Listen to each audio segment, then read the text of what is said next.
Le jeudi 9 novembre avait lieu à Modane l'inauguration du Super Nemo, un détecteur de particules unique au monde. Une conférence était organisée à la salle des fêtes afin de présenter l'aboutissement de plusieurs années de recherche et développement.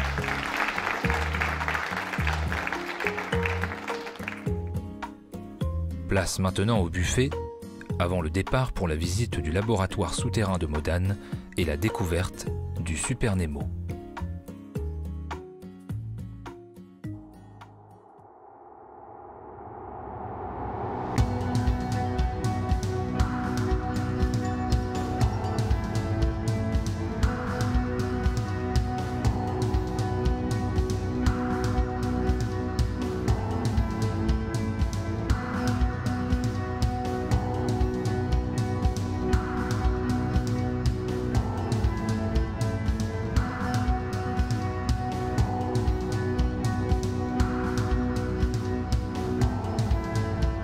Fabrice Piquemal nous explique les détails de cette expérience. C'est une expérience qui a commencé sur le papier en 2004, pour lequel les éléments ont été construits à partir de 2011 dans les différents laboratoires. Et maintenant, toutes les pièces sont arrivées. Et donc, c'est une sorte, pas d'aboutissement, parce qu'il reste encore à tout mettre en marche, mais pour la collaboration, c'est quand même un grand pas en avant.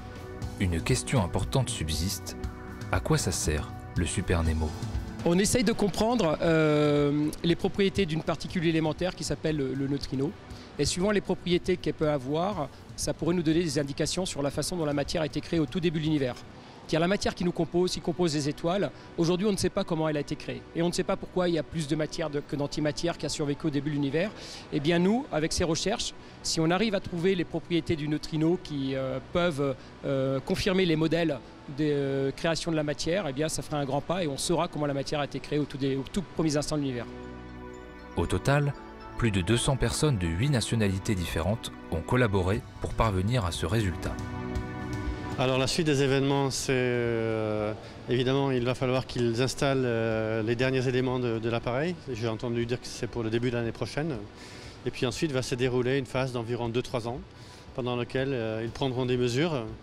Et ces mesures-là seront les mesures les plus sensibles jamais faites au monde et qui apporteront des réponses qui feront ensuite évoluer la thématique. Soit il y aura une découverte, ce que évidemment on aimerait beaucoup, mais la nature n'est pas toujours coopérative et ça peut des fois prendre beaucoup de temps avant qu'on ait un signal, mais même l'absence de signal en fait, c'est quelque chose qui peut apporter beaucoup d'informations scientifiques. Mais on rêverait évidemment que la manip Super Nemo démontre la nature du neutrino. Ouais. Durant la visite, il était possible de se rendre à l'intérieur du Super Nemo avec un équipement intégral.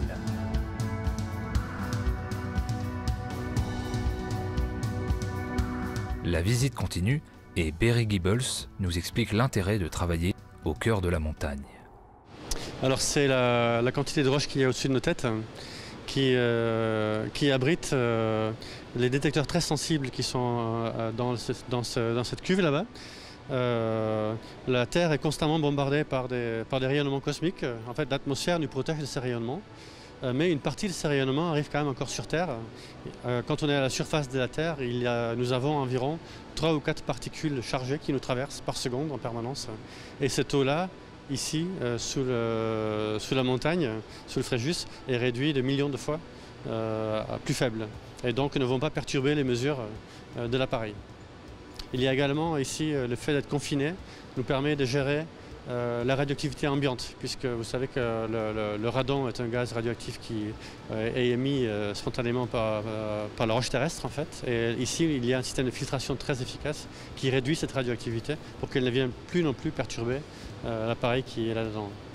Il y a plusieurs installations souterraines dans le monde et à l'heure actuelle, Modane est le laboratoire qui est le plus profond. Donc c'est celui où le bruit est le plus bas. Il faudra donc s'armer de patience avant les premiers résultats d'ici plusieurs années.